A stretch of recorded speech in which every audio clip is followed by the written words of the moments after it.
Okay, so today we're going to play a little bit with Photoshop and looking at colour and how we can actually affect colour.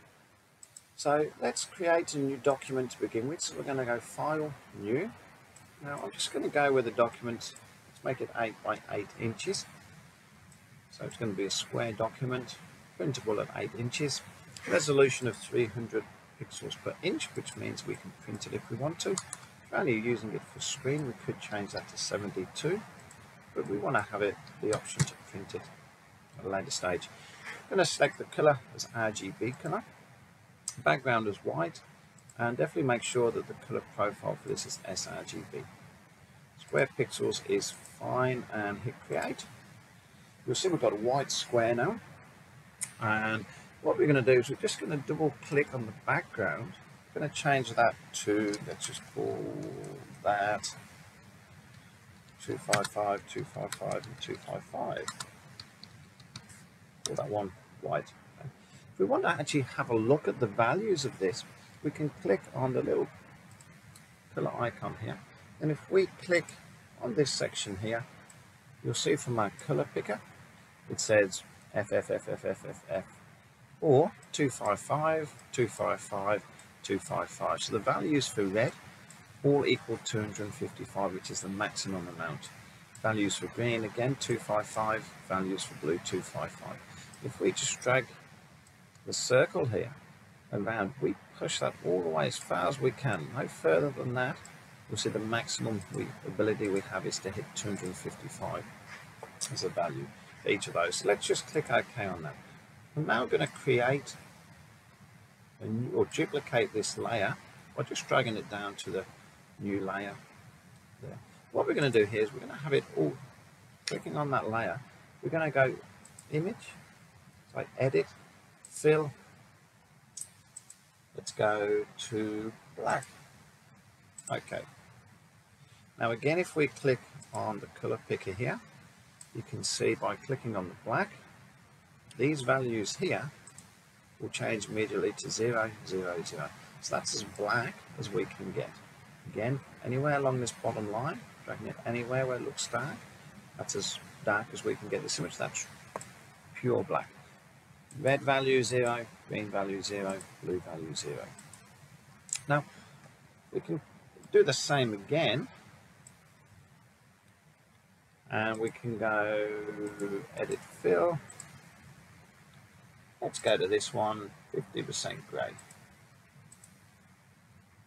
We've got 50% grey, and again we can just click around here and have a look at all the different values. So you can see that's 128, which is half at 256, half at 256, and half at 256 as well. And click OK. So here we've got 50% grey. We can relabel these to keep these tidy and clean.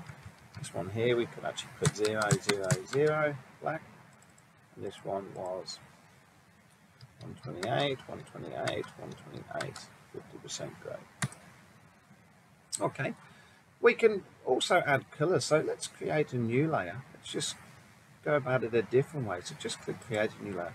That'll create now a blank layer. Let's call this one yellow. Oh, sorry, let's go red, sorry. We're going to go edit fill. And we're going to manually select a colour now. So what we're going to do is, you can see it is already in the red. So it's at 255 for the red value, 0 for the green, 0 for the blue. So again we're saying, okay, give us everything you've got of the red, nothing of green and nothing of blue.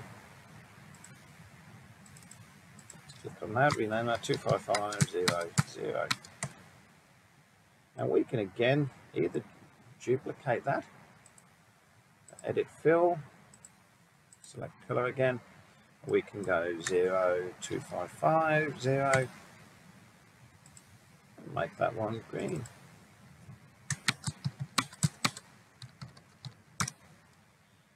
And let's do it an alternative way now, again the same as we did before.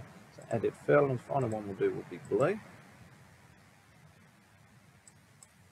0, 0, 255.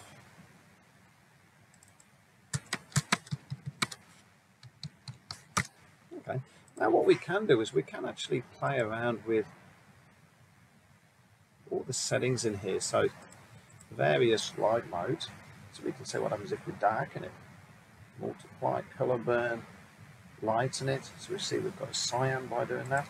We can turn that layer off. See what happens if we then lighten this one, yellow,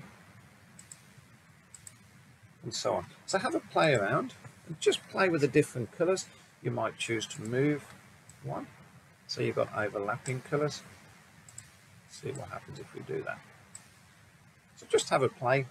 You can invert them. Control and I will invert it. So you can see now we've got magenta, the blue will become yellow, and the red will become cyan. So just have a play, see what you can do.